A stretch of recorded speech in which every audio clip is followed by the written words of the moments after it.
All right, we're on. I always feel like I'm about to pop, like I'm like a balloon, like maybe it's a blood pressure thing. We are in black.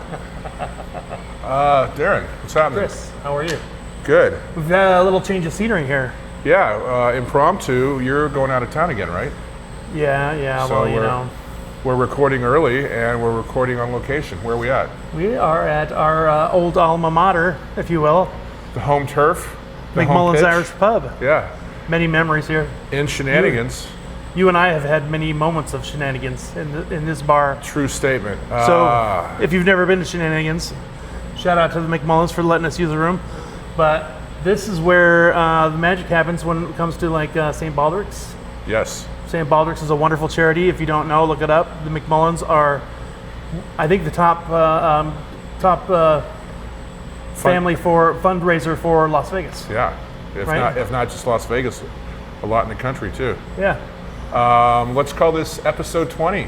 Episode 20. EDC for most, Electric Daisy Carnival, but for you Vegas Day Drinkers Club members, exciting Darren and Chris. All right. EDC. I'm all about it.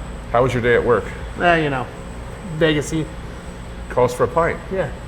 Feel like, We had a little. feel like John Windsor should be here right now. Yeah, we had a little kerfuffle with our computers at work. Corporate America. Murphy, here you go, buddy. It is the Vegas Day Drinkers podcast. So What are you having? that's a Black Velvet, having which is cider and Guinness, I'm having a little Smithwick's, but for those in the know, Smittix. Smittix, and this is Magners and Guinness, by the way. Yes. Layer. Oh, the Magners. So delicious. Not to make this a love song to McMullens, but it's coincidental and funny that we go walk in here to record on Monday night, the 12th of May. And this place has got a lot of characters through the years, and the snug was Dublin John. Yeah, all the way from. Just landed, left Dublin this morning, and John has come to the pub for years, always distinguished with like his appreciation of Coors Light's bottle. So a true Dublin man, but a Coors Light fan. Which you may stub your nose at, but in Ireland, that is an import Yes. all the way. Silver Yes. bullet. Yeah. Where the mountains are blue. Where the mountains are blue. That's right. Hey, so this coming weekend, it is EDC weekend. It is at the racetrack. Have you ever gone? I've been to the racetrack many times. I actually worked the race a couple of years. Yeah. Never for EDC, Okay. but I was able to go to the NASCAR race and work it, and eventually quit because I got a bad assignment, and then I went and watched the race. And if you've never been to a NASCAR race, I'm not a fan, but go sit in the first corner as close as you can to the railing. It is impressive. Yeah. You feel it goes all the way through your whole soul, the rumble of the cars, and then after all the cars go by you get pelted in the face by the rubber from the tires. It's insane. It's awesome. Did you purchase your unicorn butt plug yet? Unicorn butt plug? What? Oh, Where'd that come from? Just some of the outlandish outfits that these kids, gotcha. kids wear too. It's a 3-day event. It's 400,000 people, which just is an astonishing number. You know what was cool? When they first started doing it, they used to broadcast it on one of the channels here. Yeah. And they would have live cameras, and you could watch it from home. It was amazing. And then what I found fascinating about it was that, not fascinating, but in my youth, I would have done the same thing. When I would go to raves when I was a kid, you'd had to know the password. You went to a warehouse somewhere, they had a bunch of lights set up and a DJ, and it was a drug-fueled event. No, don't get me wrong, these events are drug-fueled. But I remember working here, as a matter of fact, and the kids would come off the track at like 5 in the morning. I was going to say, was it drug fueled here? Yes, and they'd be like, water, we need water and food. It was never about alcohol. It was always like, we need water and food because we've been out in the desert all day long. Well, it's funny because I doing a little quick research before we started recording. It's a 3-day event. It's multiple stages across the racetrack. You have approximately 80 artists a day. Again, it gives many stages. Now, I just did a quick overview of artists that are performing, and I'm happy to say that on a quick review, I only acknowledged 3 names that I know: Afrojack, Cascade, and Paul Oakenfold. So I guess Oakenfold is like the grandpa. I know. I guess we are the grandpas of the EDC because our age is starting to show on that one. Do you remember the video that was on MTV like a million years ago? It was like "Smack My Bitch Up." Remember that? Yeah. Who was it? Who was it by? It was by Oh man, I cannot remember the name of that. But that video was like, they could only air it after like midnight on MTV because it was so controversial. For you, of those that are watching later and or on YouTube, do you know the artist? Please respond or comment, like, and share. Yeah. Speaking of, we got to grow our YouTube channel. So if you're listening, or if you're listening from your iPhone on the podcast app, please subscribe to our YouTube channel. We'd like to grow that. Obviously, TikTok. You join us on Instagram and Facebook, wherever it is you want to join us. Yeah, 400,000 people. They moved it up a few years ago from, I think, was it July previously to May, just because it's cooler temperatures. It's pretty much exclusively at night. It starts at like 7 or 8 in the evening and goes to about 5:30. So those overnight temperatures in the desert are not as egregious to the human body, whereas when it was in July previously, and I forget what year it transitioned from later in the summer to earlier in the summer or late spring, because there were kids dying. Man, I wish I was 18, 21 again, and be able to go to some of these shows. The light shows look impressive. Like when I was a younger man, I used to imbibe. Like not just the alcohol, but I used to do other things like acid, mushrooms. And I'm just saying it would be a lot of fun. My podcast partner, Timothy Leary. Ex-Timothy Leary. Yeah, ex-Timothy Leary. Not to circle around to unicorn butt plugs, but if you've never gone to one, and I've only been to one, it is visual Viagra, because some of these outfits that these girls, and for that matter guys, if that's your forte, are eye-raising. Yeah, for sure, 100%. Eye-raising for sure. I will love to see everybody exiting McCarran or Harry Reid on Monday morning. Yeah. Shut your mouth. Yeah. Yeah. We are in shenanigans, like previously mentioned. What is one of your favorite stories from, how many years did you do here? 14, 15, okay. Something like that, yeah. I mean, without... Give or take. Without exposing any of the true lies. There are secrets that you and I will never tell on this podcast about this place. This is right. What's a pleasurable memory? Here? Yeah. Oh my gosh, so many. I just, like, there's a million, but just the one that just popped in my head when you said that was, again, St. Baldrick's, but having Robin Leach in here doing announcing, and then having Joan Collins in the room at the same time. What was his phrase? Lifestyles of the, I'm not going to do the accent. Lifestyles of the rich and famous. Was it Champagne Dreams and Caviar Wishes or something like that? Yeah. I'm Robin Leach. Yeah, he would help come auction off items, do art shows. Joan Collins, of course, famous for Dynasty, right? Dynasty. Yep. And an act. For me, she was in an episode of Star Trek, so. Yeah. I had to put it out there, Chris. Very early memory, and let's transition this into some sports. But like when I first moved out here in the early 2000s, and like, I mean, Wednesday nights here used to be a real hoot and a holler shindig. Darby playing into the wee hours in the morning. Yeah. And this was when the Killers were first taking off. I mean, Hot Fuss was out there, but the bassist Mark at the time was dating Nancy Whiskey, so then a very kind of unknown, but trending in the Vegas Valley. Yeah. You would have Dave and I believe Mark sitting in the snug watching them play on Wednesday nights, unbeknownst at the time how much of a global phenomenon that they would become. Yeah, Darby O'Gill. Global phenomenon. Joseph, Andy, I love those guys. Yeah. Were you done with your remarks? Yeah. Okay, so Darby O'Gill, back when I started here, it was massive, and I remember I would come in for my shift from 8 to 4 in the morning, and the last 2 hours, they'd get done around 1 or 2, and the last 2 hours of my shift, I kind of got the nickname the Water Boy, because all I would do was clean up and serve waters for about the last 2 hours. So they're like, "Hey, can I get a water?" And I'm like, "I'm just your pleasant water boy." Bobby Boucher. Yeah, Bobby Boucher. It's funny because like obviously the Killers, I think most of them don't even live here anymore. Where they all started here, like either down in SoCal or I think Brandon's up in Utah, because we're that tight. I can just say Brandon Flowers like that.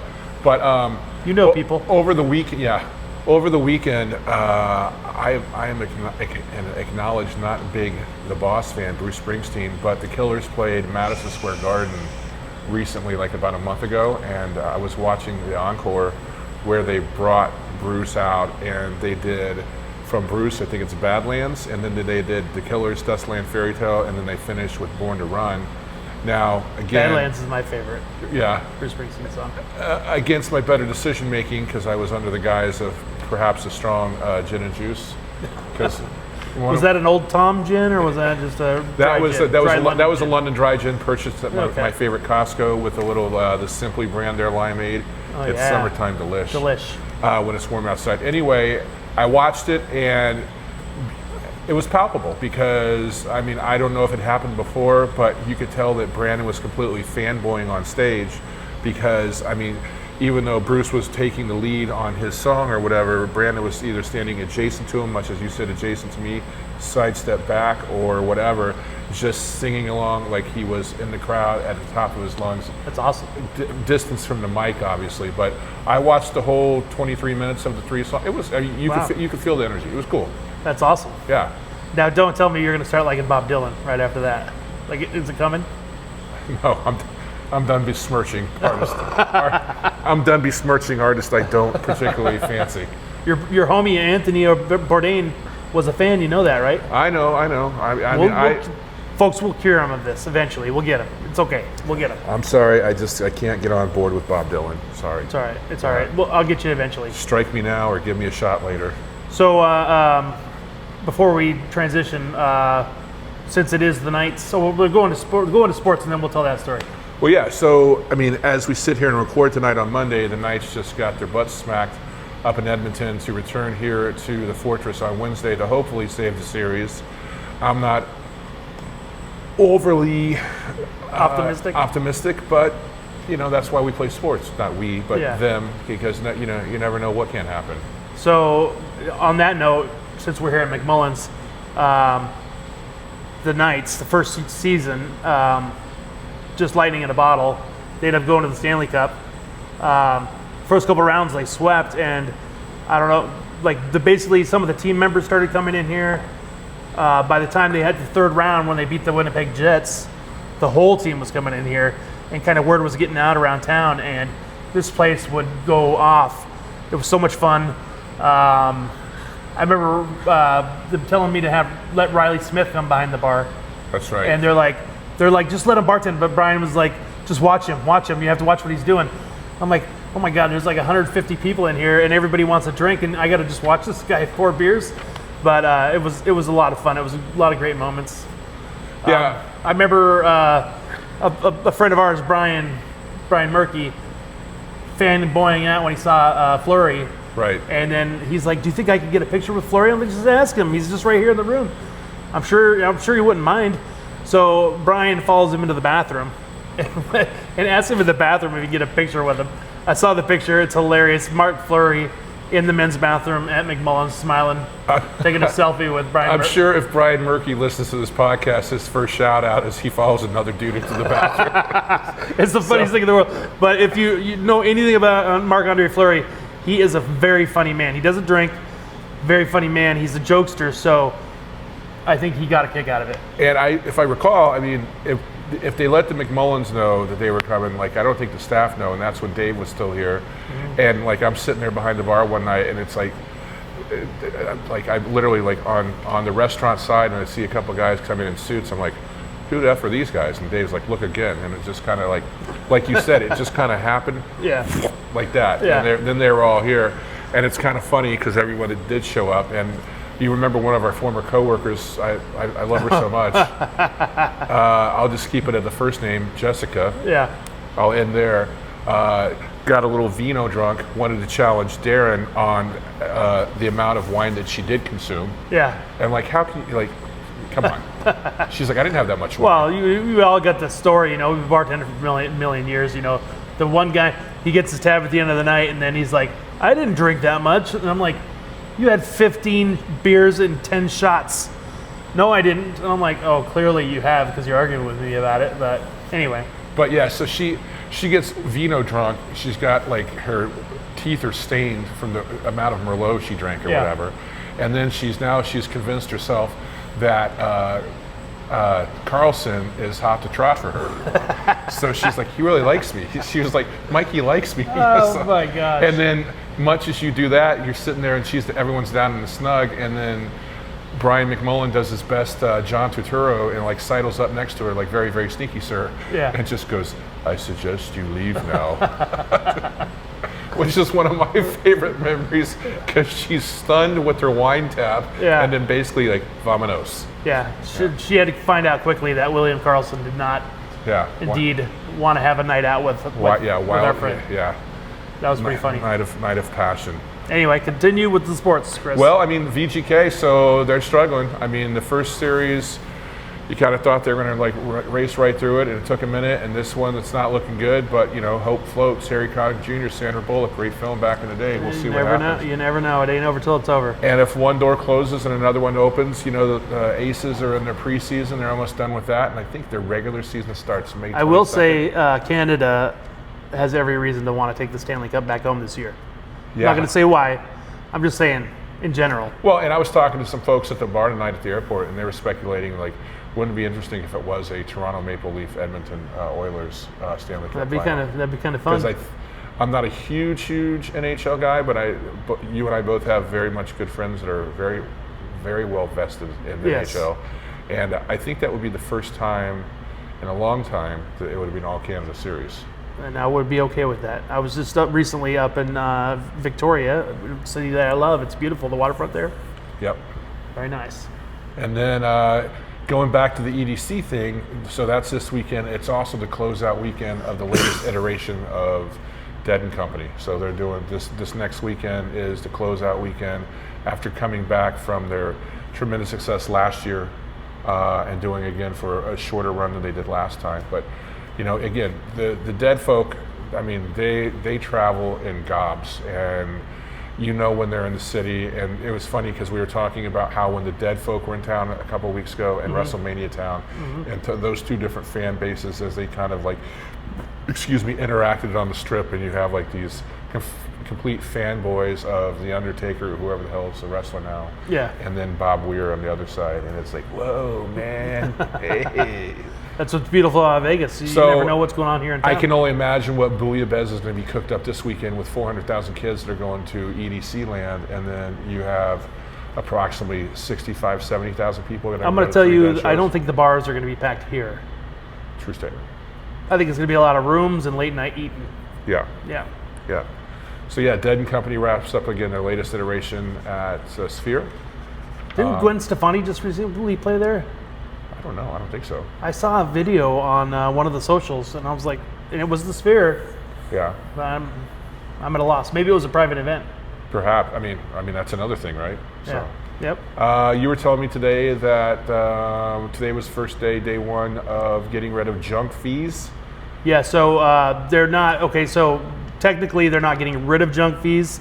They just have to advertise it out front. So there's a lot of people that are saying, oh, they're getting rid of the junk fees. They're getting rid of it. No, they're actually not. They're just pre-baking it in. So if you go to book any hotel now, there's not going to be any surprises. Like, you're going to get the price up front. So at least until they figure out a workaround, I'm sure, because these corporations would love to do that. But you know, I don't know if you've ever had that experience where you book a room, you get it for like $80. You're like, yeah, it's a great rate. You fly to Vegas, you go to check in. All of a sudden it's $160 a night, and you're like, what the? And they tack on all these junk fees, which is like resort fees, parking fees, whatever.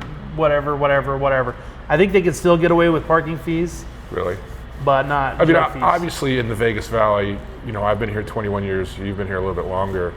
It's been a sore point for at least a decade, where people, it's just another workaround. It's kind of a shiesty thing they do. Yeah. I mean, is this just the bonus structure for the best thing about it was that this is not like political, but the Biden administration did it, and then it rolled over. It was going to be enforced by the Trump administration, and they both agreed, and they're moving forward with it. The Trump administration could have said no, we're not going to enforce this, but they're going forward with it. And so that's something that amazingly that as all Americans can agree on. That shit's bogus, and Ticketmaster in particular is another one. Yeah. Where now, if you go to book on Ticketmaster, the price is all in, so there's no more. They can't hit you with a tax at the end, but that's it. Because I was just talking to a guy that was going. He had recently transplanted himself from Portland, and he and his wife. She's from somewhere outside of Pittsburgh originally. They had bought their first home in Pittsburgh, and he came out here for the weekend to see the Dead Company, and he bought a last-minute ticket. He was watching the app, and he was saying, I think he was in the 300 or 400 level, and he was like fully committed, like just over $200 to buy the ticket, and then it goes to checkout or whatever, and like with fees and everything, it bumps it up another $87. I mean, another third of the price basically. Of the ticket. You're like, whoa. And they still have ways of scamming you, like they'll ask you if you want to add insurance to it. And they'll take you all the way up to the checkout point, and when you click the little button, if you say you want the insurance bills you separately, so it's not even part of the transaction. So like if you buy a $300 ticket, it's like 10%, so it'll be added another $30 onto the ticket as a separate fee. So they'll still do that to you, and it's wacky, but whatever. I have a lot of conversations at the airport. You have a lot of conversations at the airport. I want to give a shout out. I met a nice couple a couple of days ago. I believe their names are Sam and Kat. They were out here for a waste management convention. That's a thing. I guess that's a thing, because you never know. Wasn't Tony Soprano like one of the waste management guys? Exactly. You see what happened to him. Yeah, so exactly. Don't stop believing. Don't mess with waste management is what we're saying. 2 things I know: Poland dints and blowjobs, and that's where that stops. But no, they were here. They live in Tucson, and they own a small waste management company, 12 trash trucks, basically. And I didn't even know that it was a thing anymore, because I thought like pretty much trash was all multi-conglomerates. But there's the municipality of Tucson, and then there's the surrounding area, and that's where they live and thrive. And they were out here looking. This is the first time they're doing it. And I was telling them about Vegas Day Drinkers and kind of like where we're at, where we're going, what we're kind of working on. Is probably not as expeditiously as we should be, but I mean, I sent you a snapped image the other day of a potential first joint venture or an on-strip, if you will, event that could be pending in the coming weeks. That's all I'm really going to say about that. We talked about it before we started recording, but that's kind of like the North Star where we're taking some things. So if you haven't subscribed yet or sent me your email, I'm going to put out a top 5 bars you need to check out in Vegas in 2025 PDF on the showme.vegas page. And we got some cool games we want to do, some fun things we're going to plan out. Yeah, so we're going to grow this thing, and it was just kind of reassuring because I sent that to you on Saturday night, and it's funny because straight away Darren texts me back and goes, and so it begins. And so it begins. And I'm like, hail to sunshine. But again, it just shows that what we're doing here, I mean, it's not just 2 dudes sitting in their bar black, drinking a pint in a dark back room. Yeah, so, everybody's got a podcast now. Yes, we get it. Do you have a podcast? I have a podcast. Yes. Yeah, weird, isn't that weird? Yeah, so weird. Yes, we get it, but we're gonna provide more than just a podcast. It's not gonna be 2 dudes talking. We're gonna provide fun. We're gonna provide experiences. We're gonna let you people come have a good time with us, because you can see how much fun we're having right here. I mean, yeah, and I mean, we're going to wrap this up. We're actually recording this not in the day, but in the evening, but we're in the happy hour, the reverse happy hour. Yeah. And dare I say, Darren might have some happy hour food here, because maybe it is pretty delish. Yes, if you do come by McMullen's, which is on the corner of Tropicana and Arville, right across from the Orleans, that's my selling, one of the best happy hours in town. Try the Irish nachos, right? Yep. And one of the signature staple appetizers in the valley. Oh man, and they were doing it 20-something years ago before everybody else was doing it. Remember? Now they weren't the first. Brian will be the first person to tell you that, but they do it well. Well, it was a girl that pitched it to him, right? Yeah, I don't remember the whole story. I just know that there was a place in Texas that was doing it before, and they kind of just evolved it. They were using like cheese sauce, and they opted out of the cheese sauce, and blah blah blah blah blah. But the French fry, the potato chips are fried fresh in house. They're amazing. Yeah. Can't beat them. And Dallas has pretty much been here since day one. He will tell you that when that was first pitched, like everyone's like, "This is the dumbest idea we've ever heard of." Not funny story, but true story. I actually applied in the trailer they had across the street at the Orleans when they were building this place. Oh, really? Yeah, there was trouble on Paradise. Literally, I worked on Paradise. Okay. And there was a little bit of a kerfuffle. You know, they were like laying off people, and I thought my hours got cut. I'm like, hey, this is a great opportunity for me to, you know, get out of the shadow of Paradise and come apply here. I didn't get the job, but I never forgot. And I'm very persistent. Chris knows I've been telling him to do this damn podcast with me for how many years now? 3 or 4. Yeah, okay. How many lumps of sugar would you like with that, sir? Oh, about 3 or 4. Yeah, he has been. He's been on me. So, yeah, I mean, it's just kind of kooky how the world evolves, and these things that people think are stupid kind of happen, and then he's worked grave here, I've worked grave here, and it's not mutually exclusive to Graveyard, but you just see people from all walks of life walk in because you never know where things pop up or what they search for. And I mean, every race, creed, culture you would see, especially in the happy hours when it's cost efficient and manageable. So yeah, this place, there's a saying that there's an Irish pub in every city in the world because they're focal meeting points. They're people feel safe. You know, when you're outside of the country, typically you can find, let's say you're in Macau or something like that, you can find an Irish pub, and there will more than likely be an English speaker there. So if you're a fish out of water, that's where a lot of people, when they move here to Las Vegas, they gravitate towards this place because they have a great trivia here. It's a great meeting spot. You know, if you want to meet somebody that you don't really know, it's a great place to meet up because you can kind of hide in the nooks and crannies of the place, or you can sit in the middle and be right out there for everybody to see. It's all about what you want. You know, and as we sit here, I was thinking about a story that circulated through my head today. There's a few Funko Pops over my shoulder here of Liverpool players and former coach Klopp. And then that made me think about Ted Lasso and a We Degree. Mm-hmm. I served a girl that came up to me today, and I've switched out currently. I have to obviously wear my credentials at the airport, but I've got a Vegas Day Drinkers lanyard, so does he. But I don't currently wear my Chiefs one, and she comes up and I ID her because she looks young enough that I should have ID'd her. And she's from Lee Summit, Missouri. So whenever I get somebody from Kansas City, I just don't instantly jump on them. I'm like, oh, from Kansas City. I just said, what's your favorite barbecue in Kansas City? Or a talking point, just to kind of get them going. And get to see where they're at. And so she's like, well, it depends on what mood I'm in, which I perfectly accept. That's conjecture. But she just goes on and on. She goes, yeah, we're really on to something there in Kansas City. And she never thought to think for a second, maybe I was from Kansas City, because I did ask her a couple specific questions. Yeah. And then that made me think in that moment, it was kind of, you told me earlier the day was, you just said kerfuffle, but of a bit of chaos with the POS systems. And it seemed to have settled down by the time I got there at 3. So it was a rather chill Monday, but I was like, you know, to the line of Walt Whitman via Ted Lasso, be curious, not judgmental. And I'm like, you know, she didn't even stop to think for a quick second, you know, like maybe I'm from Kansas City or whatever. She just went about her way like, doo-doo-doo, you know, and I'm like, if you would have thought, you know, like just get out of your own space. Yeah. And she wasn't an influencer or anything like that. She was very nice, but I'm just like, I mean, obviously. I had a guy today, Chris. Well, finish your thought. No, that's all. That's all. I had a guy today. He came up and ordered a beer for me. And I was like, oh, so from Florida, huh? And he's like, how the heck did you know that? I'm like, what? I'm like, when you open your wallet. Tan lines.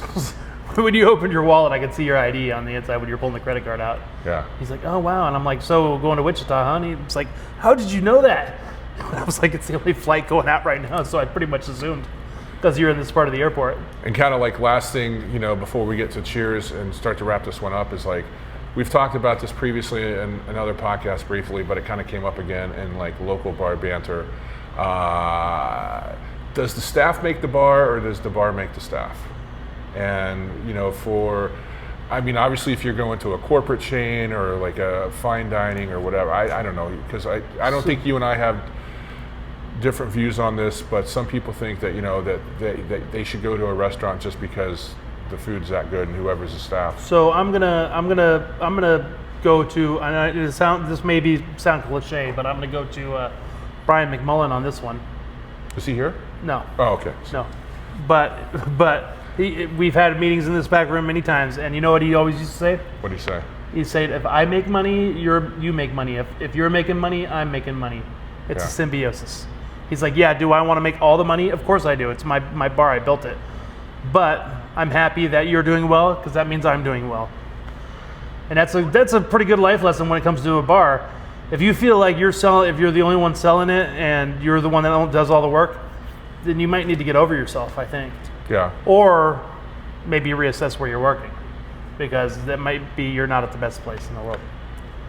So, your thoughts, Chris? I think I just killed you right there. I think that's the most politically correct answer you've ever given me, Toxu. Where usually you could go, or lean all the way left or all the way. Wow, let me take off my seatbelt. Yeah. I don't know. You want to walk into a place, and I think I've referenced this. My friend Steven Gatto said before. He goes, especially out here in Las Vegas, where it can be very cliquey, and he goes, how I judge a good bartender? He goes, I sit down at the bar, I don't sit in front of a machine, I order a sandwich and a Mountain Dew, and I see how I'm treated. I'm not going to be VIP because I'm in $200 or whatever, or this and that. It's just, and I kind of get that. And then obviously you've made friendships across the bar. I've made friendships across the bar, and we pick and choose who we see. It doesn't necessarily correlate. Now, when what you're more talking about is like a typical tavern bar where there's usually just one bartender, one cook, 15 seats, maybe one server for a lunch crowd. Yeah. Brian McMullen has built something pretty great here. He has a full staff. Sometimes there's 12 people on staff any given day if there's like sporting events. So it's a little bit different. And I think maybe a bigger point I think about too. And this is also family owned. Sure. So when you're in a corporate space, they don't really care. They're home looking at the numbers, the spreadsheets. As long as they're making money, they don't really care. And we had my friend Scott and Amy were in town a couple weeks ago, and we had a quick catch up down at Mona Mica Bee. And Seve loves Mona Mica Bee. He's gone there for years. I really appreciate it too. Great patio, obviously one of the top earning restaurants in not only Las Vegas but the country. Well, that's when you're talking business, you're talking location. Sure. They literally have one of the best locations in the world. Of course. Yeah.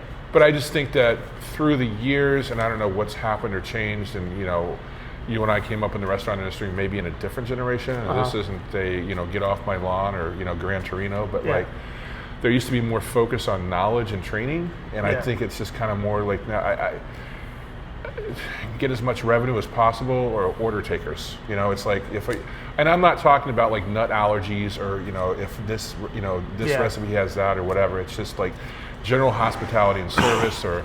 Well, I think that goes hand in hand with like your management and your just in general your staff. I was able to go to Mr. Chow's this week, which is closing, which is a world famous LA restaurant, since 1965 or whatever.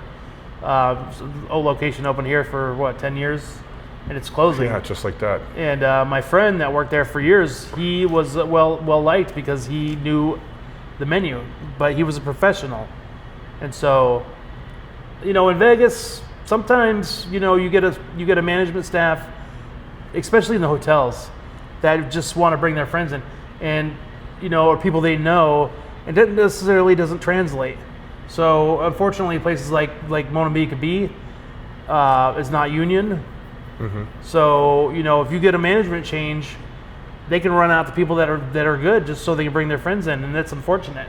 Yeah. So sometimes in this town, it's not about what you know, it's who you know. The union houses are great because you're kind of protected, but it's also it's a double-edged sword. So again, like you were talking about Mona Mica Bee, it's really a double-edged sword, Yeah. But I fully and 100% support the McMullens. It's a locally family-owned spot. It really is a jewel. Now that the big crown is gone, there's a little crown, and really only just McMullen's Irish Pub, as far as I'm concerned. Yeah. In town. So, anyway. No, I mean, yeah, it's just I just think that element of training or just like please and thank you, just like little things, and that go a long way. I'm totally fanboying here right now, but again, McMullen's provides you with great training. We would sit back here once a month and have our whiskey meetings. Yeah. And I don't know many places. If you work in a restaurant, you maybe have a pre-shift. You maybe have a meeting once every quarter, every 6 months. And this mother grabber would be the first one to bitch and moan because it was usually on a day off or he had just worked always on graveyard and had to come back at like 3 in the afternoon to come back later. And I get it completely, but like as that's in the rear view mirror, we all kind of bitched and moaned about it a little bit, but it did allow us the opportunity to learn something. And then with what I believe is the largest public Irish whiskey collection in the country, whiskey, yeah. It allowed us to at least talk more intelligibly about it to guests. 95% of the people that came in here or still come in here want to do Jameson shots. But guess what? There's 175 other Irish nectars up on that wall, and I don't know the exact number. And if you previously saw that when we talked to Will Glass, they do whiskey tastings back here every month. Yeah. So you can come back here. You can come anytime. The prices are always reasonable. But enough about McMullen's. Let's do the cheers. Yeah. Did he cut you a check before we sat down? No, I just have a lot of love for the family. I get it. And obviously I do too. But yeah, it's just I think that's what's missing in the sector. And as we go forward in time, in these places, as the Vegas Valley grows, and there's more restaurants than ever, there's just more of whatever, that it's noticed in the city, and I don't think it's necessarily the right way of where we're going as hospitality professionals, or as... I 100% support bartenders in this town. I think there's, I've been doing it so long that there's a new class of bartender that they're so good at the science and the things that I never even had to think about when I first started bartending. And now they've got these just amazing mixologists. I don't know, what do they call themselves now? Mixologists, bartenders? Mixologists, yeah. Yeah, so it's just really, it's evolved, and it's so beautiful. It's neat to see, because I appreciate the craft. Do I necessarily, infuse all the crazy things they do?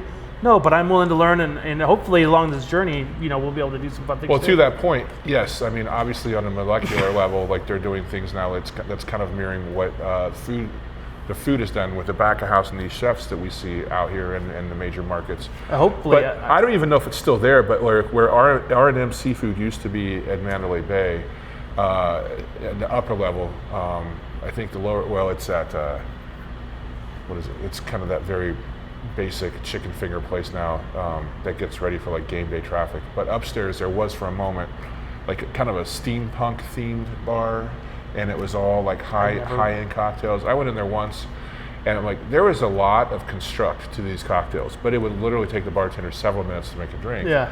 And you're kind of that's cool. Yeah. But it took you 4 minutes to make the drink, and then they just kind of stood there because they have all this knowledge, but then they can't say a fucking word to you because they're because they're so happy with what they made, ta-da. Well, they just, as a chef would, they want you to, they want to see the expression on your face as you enjoy the thing they've just crafted and created. And I get that to a point, but cocktails work a little different. So too, what right? you're saying is that you're a blue collar bar kind of guy, and I'm like a, whatever, I hope that during the course of what this is, that I can continue to learn and gain more knowledge. It's you. Well, and I think that's what this is, because this is kind of an evolution too, right? Because I'm the same as you though. I would go to a flair bar and I'd intentionally tip the guy more and be like, hey, skip me next time, bro. Just give me my drink. Does this go back to the unicorn butt plug, the flair bar? No. The flare out. That's some serious flair right there.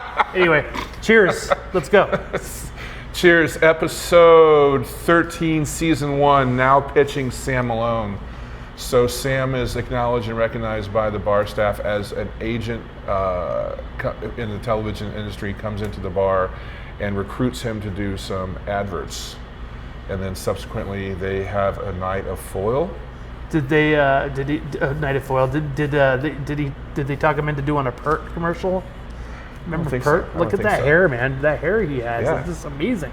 Ted Danson's still bringing it in his 80s. Yeah, he's crazy. But after doing the commercial and liking the acknowledgement and the recognition as a former retired baseball pitcher for the Boston Red Sox, he feels a little dirty because he feels like he's being taken advantage of for his sexual prowess from his agent. And I wouldn't know anything about what that feels like, Chris. Darren's basically like, use me. Please. Bill Withers called. He's like, use me. So, yes, please. But as the episode goes on, she's like, Sam, are you coming over tonight? And he's just like, I want to do the commercials, but I'm not really like into her completely. But I feel like, and he gets it because it ultimately goes away, right? Because hey, I still want to do the commercials, obviously, but I don't want to bump uglies with you. And she's like, okay, well, we're done. Done.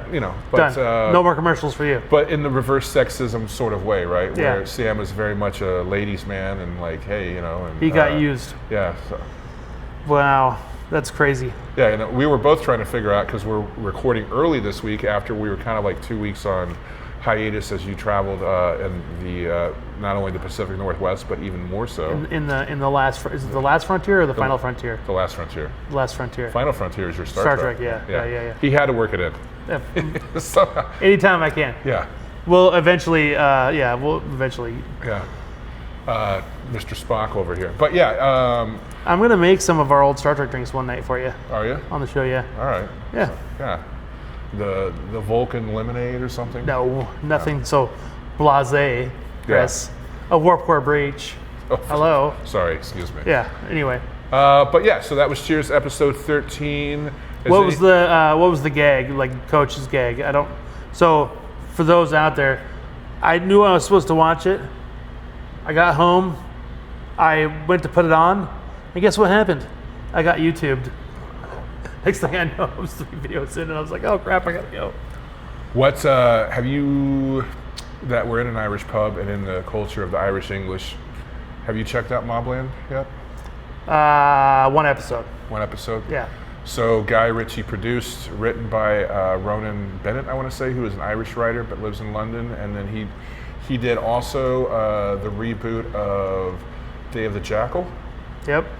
That's on Peacock, which I try to watch an episode. Guy Ritchie has a pub. Did we talk about this on the show? I think we did. I think we did. Yeah. You went in England. Yeah, Lore of the Land, which is right by the British Museum. Yeah. Basically, our friend Steve Kay, who's been mentioned in the podcast before, went the day before I got there and had a chance to meet Mr. Ritchie, but also apparently they were saying that his mansion that is around the corner from the pub is basically kitted out just like the pub. So if you walk in, if you were invited to his house, his Wow. home, his pub basically looks the same vis-a-vis. Now we just need to make my house look like a pub. So next time you watch an episode, it will look just as swimmingly as this. What was Terry Scott's pub called in his house? The dog something? The Dog's Bollocks. The dog's bollocks. Yes. Yeah. Eventually I'll get the set done in the house. But life, people, life. But It takes a lot. I mean, I'm talking to a lot of people about this because it's right up my wheelhouse. It's Pierce Brosnan, it's Helen Mirren, it's Tom Hardy, and it's just They did drink a lot in the episode. I do remember that.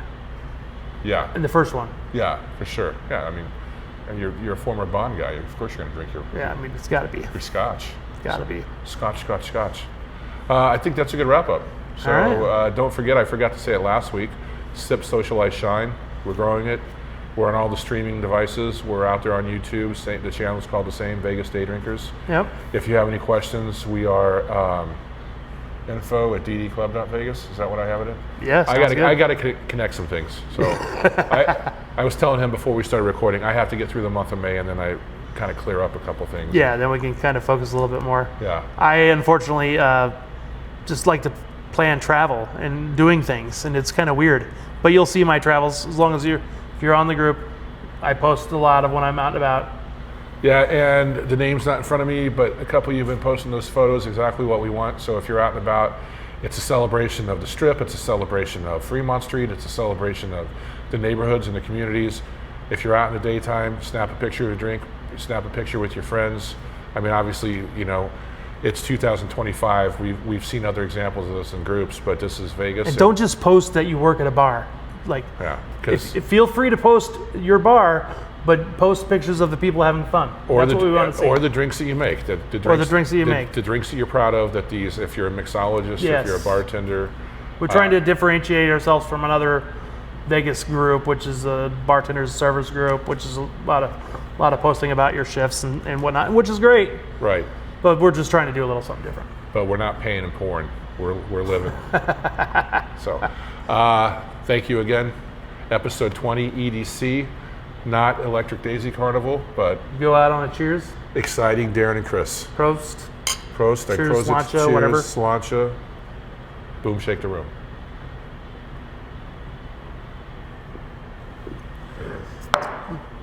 Awesome. Oh, snakes. Snakes on the